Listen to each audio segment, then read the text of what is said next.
بسم الله الرحمن الرحیم. به نام خداوند بخشنده مهربان. عرض سلام و ارادت خدمت تمام بینندگان و متعلمین محترم.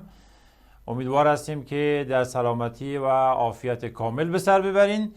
در ادامه بحث‌های بیروزی صنف 12 در خدمت شما هستیم. آخرین جلسه فصل اول را با هم دیگه بحث میکنیم. در فصل اول محور بحث علم ژنتیک هست. جلسه هشتم باز هم مباحث پایانی ژنتیک را با هم دیگه به بحث و گفتگو میشنیم و انتظار داریم در این جلسه بحث عواملی که روی صفات انسانی تاثیر میذاره که شامل وراثت و محیط باشه با هم دیگه بحث کنیم و خصوصیات هر کدوم را آشنا شویم و صفات ثابت و غیر ثابت را هم در نهایت با هم دیگه گفتگو داشته باشیم و در پایان هم با سوالای کنکوری که وجود داره با هم دیگه به بحث و گفتگو میشونیم و مرور میکنیم درس‌های این جلسه را. با ما همراه باشین.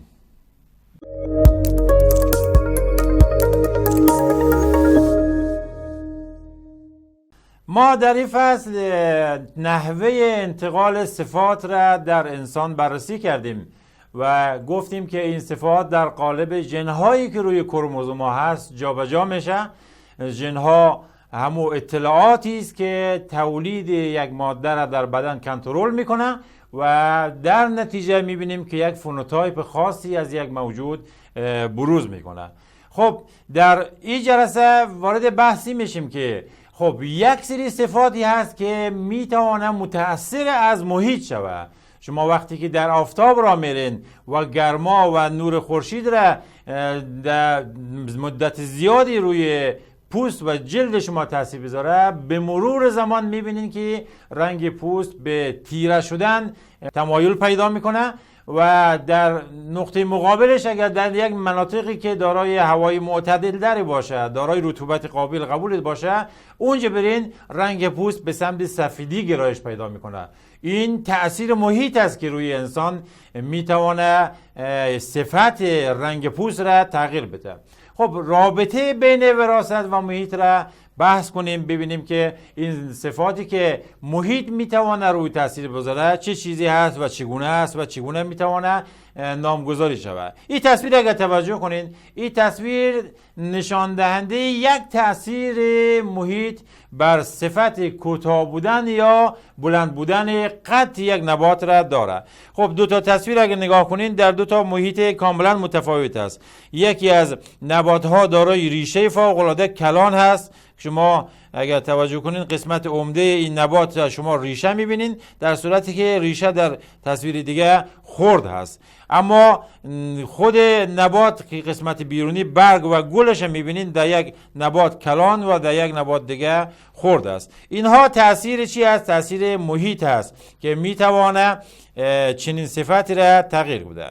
اما عوامل محیطی که باعث میشه چنین صفت‌هایی جابجا شود و تغییر بکنه و ما شاهد تغییر صفت بر اثر عوامل محیطی هست، میتونه رطوبت، بحث حرارت، بحث نور و بحث تغذیه اون نبات و اون موجود زنده باشه. خب در این مثالی که ما در اینجا داریم این خصوصیات را با هم دیگه باز میبینیم چه تأثیر میذاره. اما یک بحثی داریم که خصوصیاتی که تغییرهای محیطی داره، یا به عبارت بهتر بگیم چه ویژگی هایی برای یک تغییر محیطی ما میتونیم در نظر بگیریم. دقت کنین، این قسمت یک مقداری دقت میطلبه. وقتی که یک عامل محیطی روی یک موجود زنده تاثیر بذاره و صفتش تغییر بده، این صفت فقط در قسمت فنوتایپ تغییر میکنه. رنگ پوست سیاه میشه، رنگ پوست سفیدتر میشه، اما در قسمت ژنوتایپ هیچ تغییر مشاهده نمیشه. این یکی از مهمترین تفاوت‌هایی است که در بحث وراثت و محیط ما میتوانیم نام ببریم.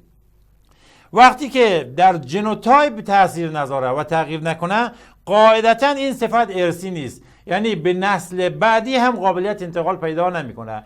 یک موجودی، یک انسانی در نظر بگیرید در محیط‌های گرمسیر و بسیار حار قرار بگیره و پوست بدنش رو به سیاهی میره، اما همه اولادش اگر به دنیا بیاید در یک منطقه سردتر باشه پوست بدن سفید است. چرا؟ چون بحث ارث نیست اینجا، ما بحث تغییرات محیطی رو میبینیم، ارثی نیست و به فرزند انتقال پیدا نمیکنه. لذا اسم اصلاح را روش میذارن. مودیفیکیشن یک اصطلاحی است که برای تغییر محیطی در نظر گرفته میشه. این مودیفیکیشن میتونه دوامدار باشد یا دوامش کم باشد که در اسلایدهای بعدی با هم دیگه به بحث و گفتگو میشینیم. این مثالی که در این تصویر میبینین این نبات پوپک است که در ارتفاع وقتی قرار میگیره در جاهایی که بالاتر است قدی نبات خرد میشه اما ریشه دراز میشه. خب این تاثیرش مربوط به است که در یک ارتفاع بالا قرار گرفته. همین نبات اگر بیاد در ارتفاع پایین قرار بگیره قد نبات کلان میشه، ریشه خرد میشه. خب این کوتاه شدن و بلند شدن ریشه و خود نبات علتش چیست؟ علتش تغییر محیط این نبات است. به این نوع اصطلاحاً تغییر مودیفیکیشن میگیم یا اصلاح میگیم. خیلی خوب، در اسلاید بعدی توجه کنین. ما مودیفیکیشن یا تغییر رو میخوایم بحث کنیم یا اصلاح را فرق نمیکنه. سه تا واژه یک چیز است، اصلاح، تغییر و مودیفیکیشن، هر سه یک معنا رو به ما میرسانه. میتونه اصلاح یا تغییر ما دوامدار باشه که اصطلاحاً continuous modification گفته میشه. خب مثالش همین مثال نبات پوپک بود که در ارتفاع و ارتفاع زیاد و ارتفاع کم نوع ریشه و خود نبات تغییر میکرد. این یک اصلاح دوامدار هست. در نقطه مقابلش ما تغییر یا اصلاح غیر دوامدار ببینیم که discontinuous modification هست. این نوع تغییر قاعدتاً باید پایدارتر نباشه، سست‌تر است از نظر تغییری. گل پتونی را داریم که در درجه حرارتی که 30 درجه باشه، قسمت بالای 30 درجه و قسمت پایین 30 درجه، ما دو نوع رنگ گل را درش میبینیم. اگر حرارت زیر 30 درجه سانتیگراد باشه ما گل را میبینیم سرخ میشه، دقت کنین. و اگر درجه حرارت از 30 درجه بال بره رنگ گل سفید میشه.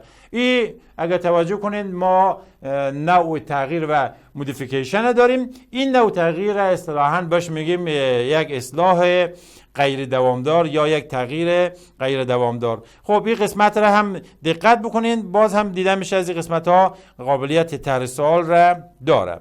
خب بحث بعدی که ما داریم این است که آیا تأثیر محیط مهم هست یا وراثت مهم است؟ کدومش مهمتره؟ ما این سوال اساسی و بنیادی داریم و دقت بکنین برای رسیدن به این جواب یک مطالعه داریم تحت عنوان سوالات دوگانه یا مشابه و غیر مشابه که در اینجا بررسی میشه کدام یکی دارای اهمیت بیشتری داره. مثلا فرض بگیرین ما تغییراتی داریم که در اثر مواد رادیواکتیو میفته. اینها فوق العاده با شدت خیلی زیادی عوارض ایجاد میکنه و تأثیر محیط هست. خب اینها البته در نسل‌های بعدی هم اتفاق میفته چون اینها روی مواد وراثتی تغییر و تأثیر خودش میذاره. خب بازم نگاه کنیم در اینجا دارای اهمیت به مسائل محیطی، بس نیاز به مطالعه داره و بحث و گفتگو داره، تفسیر میخواد و تحلیل نیاز داره.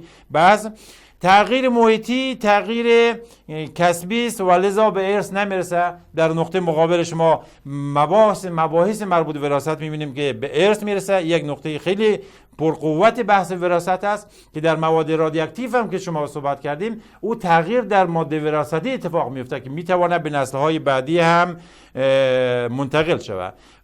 اگر توجه کنید در مطلب ما آوردیم برخی از تاثیرات محیطی روی جن تاثیر میذاره، روی مواد وراثتی تاثیر میذاره و قابلیت انتقال را داره.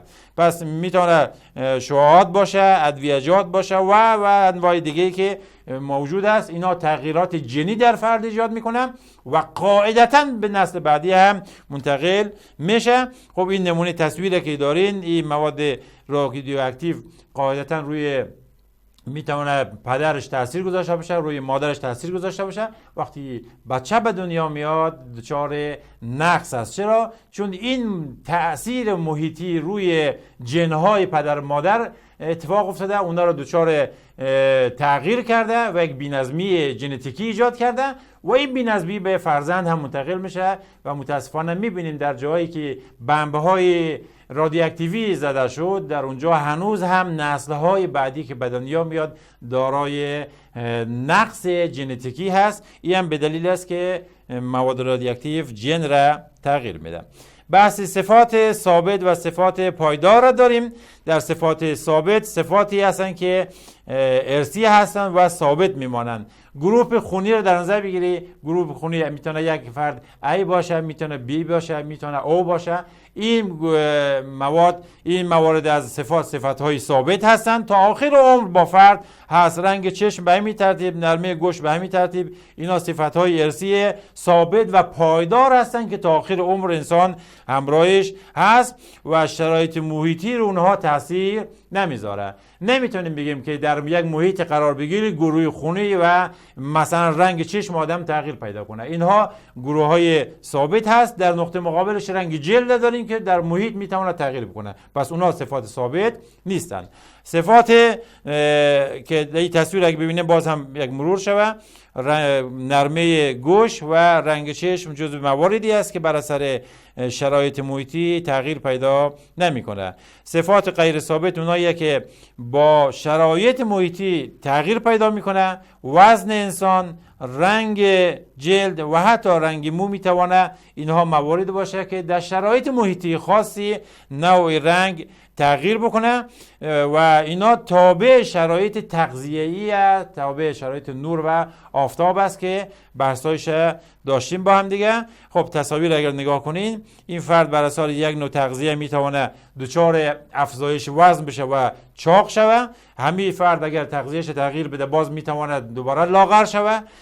این فرد دیگر نگاه کنین در یک محیطی رنگ پوست تیره میشه یا سفید میشه. خب اینا قابلیت تغییر داره، با توجه به شرایط محیطی میتونه تغییر پیدا کنه. پس صفات هم بر اساس این که آیا شرایط محیطی میتونه اینا رو تغییر بده یا تغییر نمیتونه بده به صفات ثابت و صفات غیر ثابت تقسیم میشه. با هم دیگه سوالای کنکور قسمت رو مرور بکنیم و ببینیم چه قسمت هایی از این درس برای طراحای سوال حائز اهمیت بوده.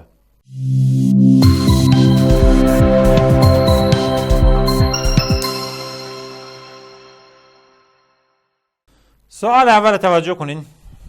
تأثیرات محیطی بالای موجود زنده به کدام نام یاد می شود؟ خب یادتان هست مودیفیکیشن گفتیم و گزینه 1 درست است. در تغییر غیر دوامدار اگر درجه حرارت از 30 درجه سانتیگراد بالا شود، اگر یادتون باشه در اون شرایط ما می‌دونیم رنگ گل سفید میشد، زیر 30 درجه سانتیگراد رنگ گل سرخ بود. خب گزینه 2 که سفید است گزینه صحیح می باشه. کدام یک از صفات ذیل در مقابل محیط غیر ثابت است؟ او واژه کلیدی سوال غیر ثابت بودن در مقابل محیط هست. خب رنگ چشم ثابت هست، رنگ نرمی گوش هم ثابته، گروپای خونی هم ثابته. خب هیچ کدوم از اینا جزو جواب نیست. قاعدتا گزینه 4 که همه جواب ها غلط است گزینه درست این سوال هست.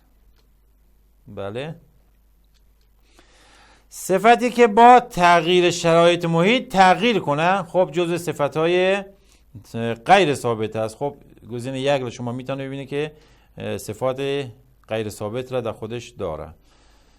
صفاتی که با شرایط محیطی تغییر کنه، خب اگر تغییر کنه قاعدتا باید چی باشه؟